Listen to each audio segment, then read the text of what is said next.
Good evening, everyone, and welcome to the June 1st, 2016 meeting of the Planning Board of the Town of Smithtown. Before we proceed with this evening's agenda, please join us in saluting the flag. I pledge allegiance to the flag of the United States of America and to the republic for which it stands, one nation, under God, indivisible, with liberty and justice for all.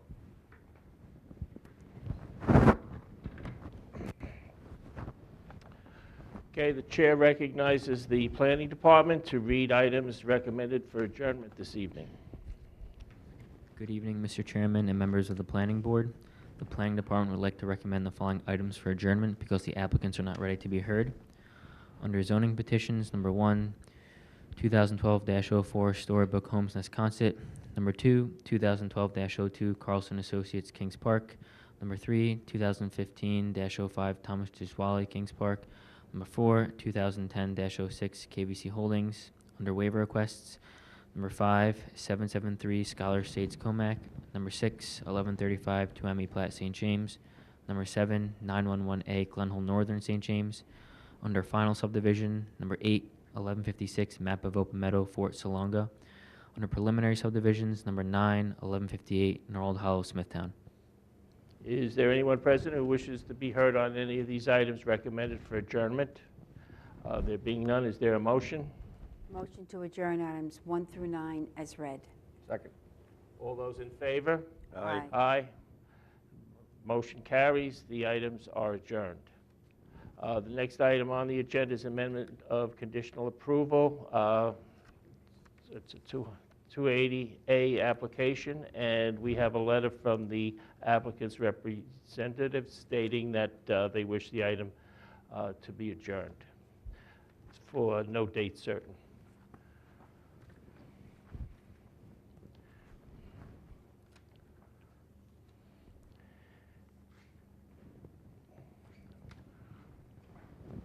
Just did the adjournments, these requesting. Is there a motion to adjourn as per the applicant's request? Motion to adjourn item 10, 280A application, the second map of San Remo. Second. All those in favor? Aye. Opposed? The motion carries. The item is adjourned. The final item on our agenda is preliminary subdivision, Leonard's Land Nesconset, to make a recommendation to the BZA. This request involves a request from the Board of Zoning Appeals for a recommendation regarding a request to reduce the lot frontage at setback in connection with the above referenced pending subdivision. According to the enabling legislation, a planning board cannot approve a subdivision that is not in compliance with the zoning ordinance unless the applicable variances are granted. A zoning board has the inherent authority to grant variances in pending subdivision applications pursuant to the enabling legislation, Town Law, Section 2776. Also, according to the enabling legislation, a planning board cannot grant variances unless the town board has delegated that power to them. This application has a variance that the town board has not delegated to the planning board. The application to the BZA is for the following variance: Parcel C, reduce lot frontage at setback from 100 feet to 91 feet. This application is to subdivide a 1.478 acre, 64,397 square foot parcel into 3 single-family lots. The property is rectangular in shape. It is approximately 710 feet long and 91 feet wide. A single-family residence exists on the east side of the property on the corner of Lake Avenue and Oak Run. The site is surrounded by land zoned R15 and developed with single-family residences. As part of the subdivision, the applicant is proposing to extend Westminster Court south of Oak Run in accordance with the master street layout adopted by this board. Based on the design studies, the maximum number of lots that would be in compliance with the zoning ordinance and subdivision regulations is 2. In order to subdivide the land into 3 parcels, the proposal requires the approval of the lot frontage at setback variance for Parcel C from the BZA. The enabling legislation, the courts, and the zoning ordinance require that the BZA and the planning board decide variances by balancing the benefit to the applicant and the detriment to the public health, safety, and general welfare. The same authorities require the boards to use the 5 considerations listed below. However, it seems that there must be special reasons to require zoning boards to request a recommendation from the planning board. It seems likely that the reason must have to do with the planning board's core mission regarding subdivision approval. that centers on the adequacy of access and infrastructure to support the additional growth and design. Therefore, the following area variances considerations are reviewed with a particular focus on adequacy of access and infrastructure. The considerations: number one, whether an undesirable change will be produced in the character of the neighborhood or detriment to nearby properties will be created by granting of the area variance. Two, whether a benefit sought by the applicant can be achieved by some method feasible for the applicant to pursue other than an area variance. Three, whether the proposed variance is substantial. Four, whether the proposed variance will have an adverse effect or impact on the physical or environmental conditions in the neighborhood or district.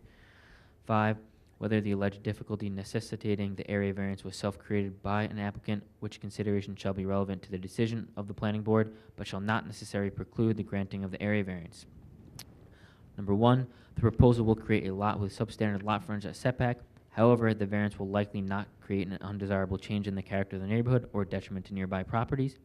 Within 500 feet of the proposed subdivision, there are approximately 29 lots that front Lake Avenue, Westminster Court South, and Oak Run.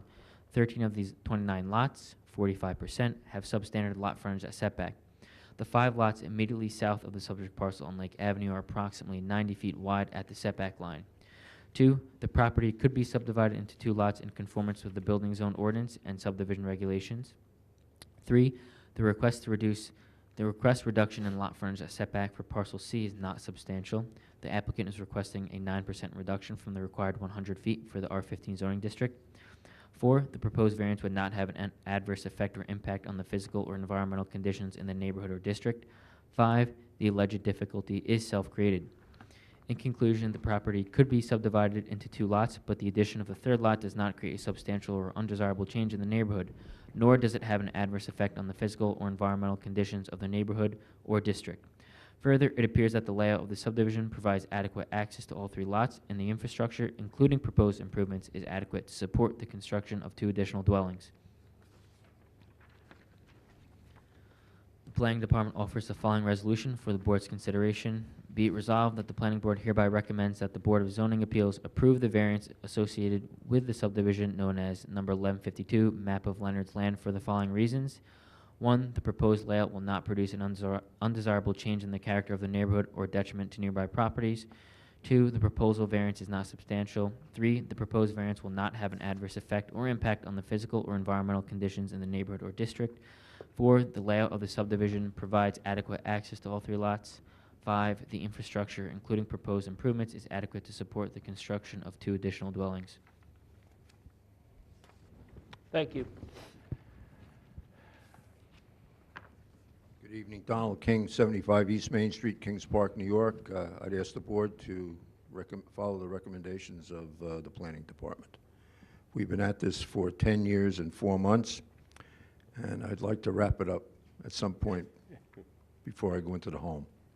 Okay. Any questions from any members of the board?